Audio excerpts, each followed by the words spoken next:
Hello friends, you are most welcome on our YouTube channel Zakir Abbas. दोस्तों, आज हम आपके लिए वीडियो लेकर आए हैं। आज की वीडियो में हम बात करेंगे सुप्रीम कोर्ट के जजमेंट की, जो कि आया है ईडब्ल्यूएस सर्टिफिकेट के रिगार्डिंग। ईडब्ल्यूएस 10% सभी भर्तियों में 10% का रिजर्वेशन रखा गया है। अब उसके रिगार्डिंग यहाँ पर सुप्रीम कोर्ट में कोर्ट केस किया गया था उन सभी कैंडिडेट के द्वारा जिनके पास सर्टिफिकेट तो था ईडब्ल्यूएस का, मगर वो था आफ्टर कट ऑफ डेट।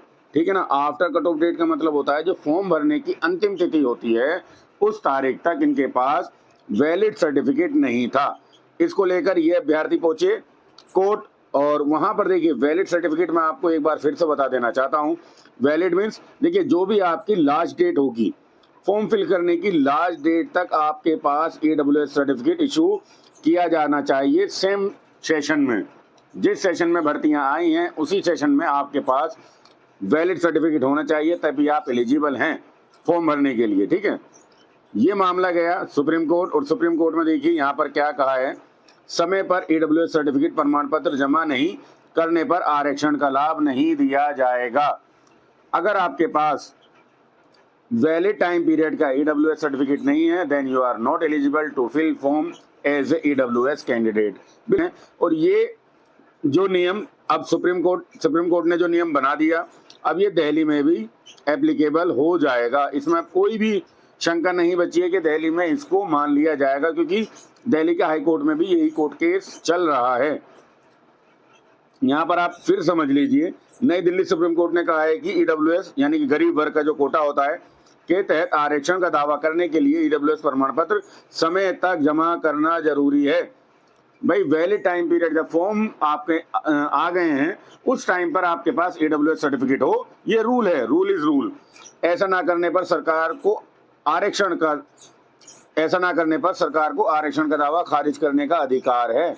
अगर आपने वैलिड, फिर मैं आपको बता रहा हूँ, वैलिड अगर बिफोर कट ऑफ डेट आपके पास ईडब्ल्यूएस सर्टिफिकेट नहीं है तो भाई फिर यहाँ पर आपका दावा कैंसिल कर देगी गवर्नमेंट। इसमें कोई भी बड़ी बात नहीं है। आइए समझ लेते हैं इसको। सुप्रीम कोर्ट ने इन तीनों उम्मीदवारों की याचिका क्यों खारिज की है। पर डबल बेंच के द्वारा ये डिसीजन लिया गया है। Justice JK. महेश्वरी और जस्टिस के.वी. विश्वनाथ की पीठ ने सिविल सेवा आयोग के 3 उम्मीदवारों की याचिका खारिज करते हुए ये बात कही। क्या बात कही है इसको भी देख लेते हैं। आइए यहाँ पर देखो क्या कहा जा रहा है, पहले इसको समझ लीजिए। 3 उम्मीदवारों ने 2022 की सिविल सेवा परीक्षा में शामिल होने के लिए 2020-21 का आय का सही फॉर्मेट में ईडब्ल्यूएस सर्टिफिकेट अंतिम तिथि से पहले अपलोड नहीं किया। अंतिम तिथि यानी कि कट ऑफ डेट, जो आपको फॉर्म भरने की लास्ट डेट होती है उस तक उनके पास उनका ईडब्ल्यूएस सर्टिफिकेट नहीं था। इस कारण आयोग ने 5 सितंबर के अपने फैसले के इन उम्मीदवारों के ईडब्ल्यूएस कोटे में शामिल होने के दावा खारिज कर इन्हें अनारक्षित यानी कि जनरल श्रेणी में डाल दिया। ठीक है ना। जो आयोग है जहां पर इन्होंने ये इनका डिपार्टमेंट है, उन्होंने इनके पास ईडब्ल्यूएस वैलिड नहीं था तो इनको यूआर रिजर्व कैटेगरी से हटाकर अनरिजर्व में डाल दिया। ठीक है।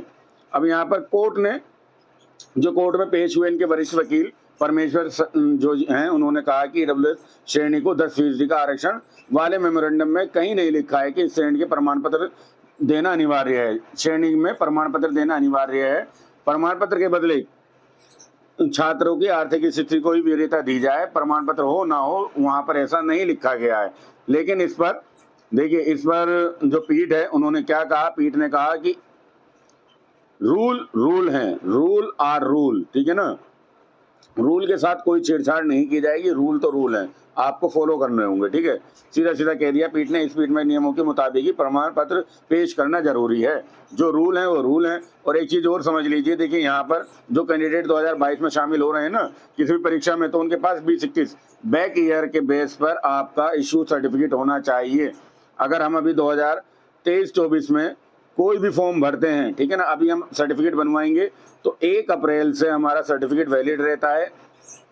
अगर हमने 1 अप्रैल या अप्रैल मई जून कभी भी बना लिया 2023 में, तो वो 31 मार्च, याद रखिएगा 31 मार्च 2024 तक वो सर्टिफिकेट वैलिड है। मगर ये 23-24 का सर्टिफिकेट जो हमारा बनने वाला है, ये हमारा 22-23 में जो हमारी फाइनेंशियल ईयर में जो हमारी इनकम रही है उसके बेस पर बनता है। ठीक है ना। 22-23 में आपकी जो इनकम रही होगी, अगर आप ईडब्ल्यूएस कैटेगरी के अंदर आ रहे हैं तो 22-23 की आपकी इनकम आपको शो करनी होगी। आफ्टर देन आपको 23-24 का ईडब्ल्यूएस सर्टिफिकेट इशूड किया जाएगा। ठीक है। इन छोटी छोटी चीज़ों को अच्छे से समझ लीजिएगा। तो इन फ्यूचर आप अगर ईडब्ल्यूएस कैटेगरी में आ रहे हैं, यानी कि लास्ट ईयर के आपकी जो भी इनकम रही है वो AWS में आ रही हैं तो आप 23-24 का सर्टिफिकेट अपना इशू करा लीजिए 22-23 के बिहाफ पर। और फॉर्म भरने से पहले आपके पास AWS certificate before cut off date होना मैंडेटरी है। इस बात को आप अच्छे से समझ लें, ठीक है। इससे संबंधित और फ्यूचर में जो भी अपडेट आएंगी वो आपको हम अपने टेलीग्राम चैनल पर शेयर कर देंगे। आप वीडियो अच्छी लगी तो वीडियो को लाइक, चैनल को सब्सक्राइब करना मत भूलना। वीडियो अच्छी लगी तो वीडियो को लाइक, चैनल को सब्सक्राइब करना मत भूलना। वीडियो को